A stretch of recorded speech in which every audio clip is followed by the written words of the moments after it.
আমরা আজকে কিছু ম্যাট্রিক্সের টাইপ নিয়ে আর আলোচনা করব। প্রথমেই কর্ণ ম্যাট্রিক্স অথবা ডায়াগোনাল ম্যাট্রিক্স।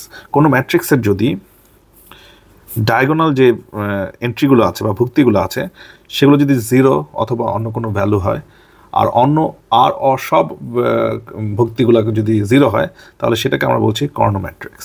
তার মানে এটা যদি হয় 1 2 3, বাকি যা যা ভুক্তিগুলো আছে সেগুলো যদি এন্ট্রিগুলো আছে সেগুলো যদি 0 হয়, সেটাকে আমরা বলছি কর্ণ ম্যাট্রিক্স।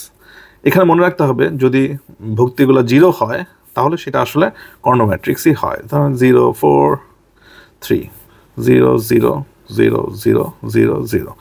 তো বাট এটা মনে রাখতে হবে, বাকি যে কর্ণ ডায়াগোনাল ছাড়া অন্য যেই এন্ট্রিগুলো আছে সেগুলো অবশ্যই 0 হতে হবে, তাহলে এটাকে ডায়াগোনাল ম্যাট্রিক্স বলবো। এখন স্কেলার ম্যাট্রিক্সটা হলো, যদি একটা ডায়াগোনাল ম্যাট্রিক্সের ভ্যালু যদি সেম হয় সবগুলার জন্য, তাহলে সেটাকে আমরা বলছি স্কেলার ম্যাট্রিক্স। তার মানে 0 না, এটা যে কোনো একটা কনস্ট্যান্ট ভ্যালু। এটা হতে পারে 2, এটা হতে পারে 3, এটা হতে পারে 4। তার মানে এটা এ, আমরা যদি এটা ধরি এ এ এ, বাকি সবগুলো কিন্তু 0 আসবে। সেটাকে আমরা বলছি scalar matrix. Diagonal entry is same for all rows or column. ওকে, তাহলে এটাকে আমরা বলছি স্কেলার ম্যাট্রিক্স। আইডেন্টিটি অথবা ইউনিট ম্যাট্রিক্সটা হলো, একটা স্কেলার ম্যাট্রিক্সের ডায়াগোনালের ভ্যালু যদি 1 হয়, তাহলে সেটাকে আমরা বলছি ইউনিট ম্যাট্রিক্স। এইটাকে নর্মালি নোট করে আই। এটা যেহেতু আমি 3/3 একটা ম্যাট্রিক্সে দেখেছি, তাহলে এটাকে I3 বলে। ঠিক আছে। শূন্য ম্যাট্রিক্সটা হলো সবগুলো এন্ট্রি 0, সবগুলো এন্ট্রি 0 হবে, সবগুলো এন্ট্রি 0 হবে। এটাকে আমরা বলছি শূন্য ম্যাট্রিক্স অথবা নাল ম্যাট্রিক্স। না, আরও দুটো ম্যাট্রিক্স নিয়ে আমরা কথা বলি। একটা হলো রূপান্তরিত ম্যাট্রিক্স বা ট্রান্সপোজ অফ এ ম্যাট্রিক্স।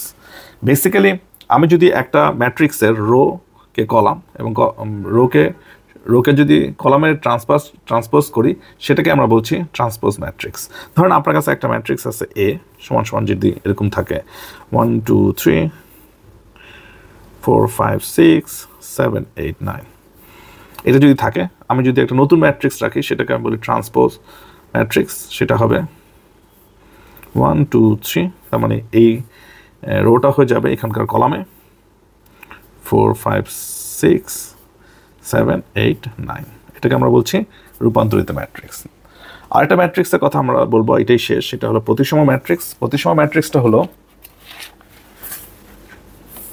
যে আমি যদি একটা ম্যাট্রিক্সকে ট্রান্সপোজ করি, সেই ভ্যালুটা যদি সেম থাকে, সেটাকে আমরা বলছি প্রতিসম ম্যাট্রিক্স। তার মানে এর ভ্যালুগুলোকে যদি আমি ট্রান্সপোজ করি, তাহলে দেখা যাবে যে আমার ম্যাট্রিক্সটার মধ্যে কোনো চেঞ্জ আসেনি। সেটাকে আমরা বলছি প্রতিসম ম্যাট্রিক্স বা সিমেট্রিক্স ম্যাট্রিক্স। ভ্যালু চেঞ্জ হবে না। যদি আমরা একটা এক্সাম্পল হিসেবে দেখি, এ সমান সমান যদি হয় একটা ম্যাট্রিক্সের 5 2 1 2 6 -1 1 -1 4, এটাকে যদি আমি ট্রান্সপোজ করি, তাহলে এটি হবে 5 2 1 2 6 -1 1 -1 4। তার মানে সিমেট্রিক ম্যাট্রিক্সে A transpose is equal to A. এ হলো আজকে পর্যন্ত। Thank you.